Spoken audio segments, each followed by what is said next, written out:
নমস্কার বন্ধুরা, ইয়োর কিচেনে আপনাদের সবাইকে স্বাগত। আজ আবার চলে এসেছি আরও একটি নতুন রেসিপি নিয়ে। আমার আজকের রেসিপি আলু দিয়ে মাটন কারি। মাটন ধুয়ে পরিষ্কার করে নিয়েছি। এবার এর মধ্যে দিলাম 1 চামচ রসুন বাটা, 1 চামচ আদা বাটা, 1 চামচ নুন আর টক দই। মাটনটাকে খুব ভালো করে মেখে নিয়ে এবার এটাকে 1 ঘন্টার জন্য রেখে দেব। আলুকে এভাবে ডুমো ডুমো করে কেটে ধুয়ে পরিষ্কার করে নিয়েছি। কড়াই দিয়ে দিলাম সর্ষের তেল, আপনারা সাদা তেলও ব্যবহার করতে পারেন। এখানে তেলের পরিমাণটা একটু বেশি দেবেন। এবার এর মধ্যে দিয়ে দিলাম কেটে রাখা আলুর টুকরোগুলো আর দিয়ে দিলাম একটু নুন। এবার আলুগুলোকে খুব ভালো করে একটু লাল লাল করে ভেজে নিতে হবে। আলুগুলো ভাজা হয়ে গেছে। এবার এগুলোকে আমি কড়া থেকে তুলে নেব।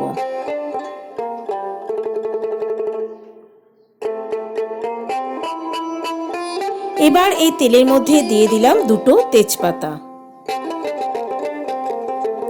তেজপাতাটাকে একটু নেড়েচেড়ে নিয়ে এবার এর মধ্যে দিয়ে দেব কুচিয়ে রাখা পেঁয়াজ আর দিয়ে দিলাম একটু নুন।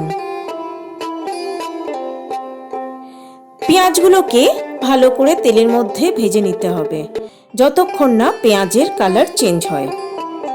আমার সকল দর্শক বন্ধুদের কাছে আমার আন্তরিক অনুরোধ রইল আমার চ্যানেলটা সাবস্ক্রাইব করার। পেঁয়াজ ভাজা হয়ে গেছে। এবার এর মধ্যে দিয়ে দিলাম রসুন বাটা, দিলাম আদা বাটা। আদা রসুনটাকেও পেঁয়াজের সঙ্গে আর তেলের মধ্যে খুব ভালো করে কষিয়ে নিতে হবে।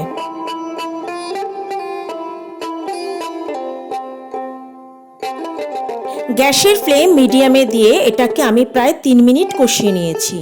এবার এর মধ্যে দিয়ে দেব ম্যারিনেট করে রাখা মাটনটা।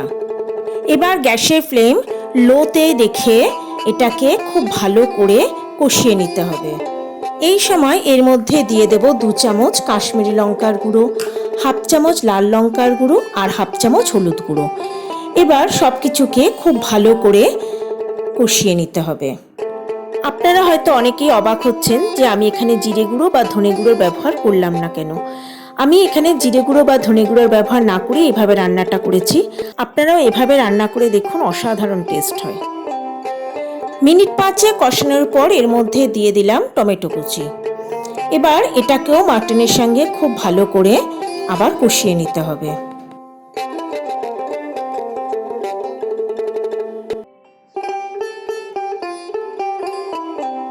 লো ফ্লেমে সময় নিয়ে যদি মাটনটাকে ধীরে ধীরে কষানো যায় তবে তার টেস্ট আরও অনেক বেড়ে যায়। 10 মিনিট প্রায় মাটনটাকে কষানো হয়ে গেছে, সাইড থেকে তেলও ছেড়ে দিয়েছে।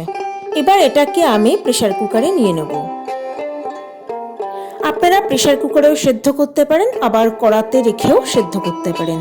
তো আমি প্রেসার কুকারেই নিয়ে নিয়েছি। এবার এর মধ্যে দিয়ে দিলাম গরম জল আর তার মধ্যে দিয়ে দিলাম ভেজে রাখা আলুগুলো।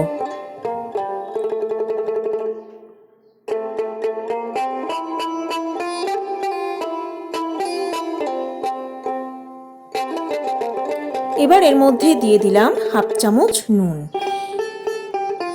মাটনটাকে ম্যারিনেশন করার সময় নুন দিয়েছিলাম, তাই এখানে নুনের পরিমাণটা বুঝে দিতে হবে। এবার একটা সিটি দিয়ে মাটনটাকে আমি সেদ্ধ করে নেব। মাটন সিদ্ধ হওয়ার জন্য এর থেকে বেশি সিটিরও প্রয়োজন হতে পারে, এটা নির্ভর করে মাটনের কোয়ালিটির ওপর। মাটনটাকে এবার প্রেসার কুকার থেকে একটা কড়াতে আমি ঢেলে নিলাম।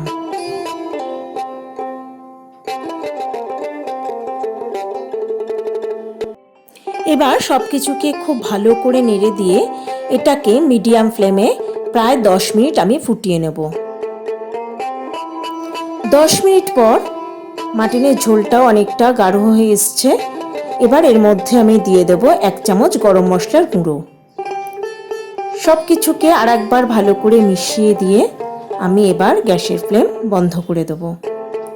তৈরি হয়ে গেল আমার আজকের রেসিপি আলু দিয়ে মাটন কারি। ডিনার বা লাঞ্চে গরম গরম ভাত, রুটি, লুচি, পরোটা বা নানের সঙ্গেও পরিবেশন করুন এই মাটন কারি। রান্নাটা ভালো লাগলে একটা লাইক, কমেন্ট ও শেয়ার করার অনুরোধ রইল বন্ধুদের কাছে। তবে আজকের মতো বিদায় বন্ধুরা, নমস্কার।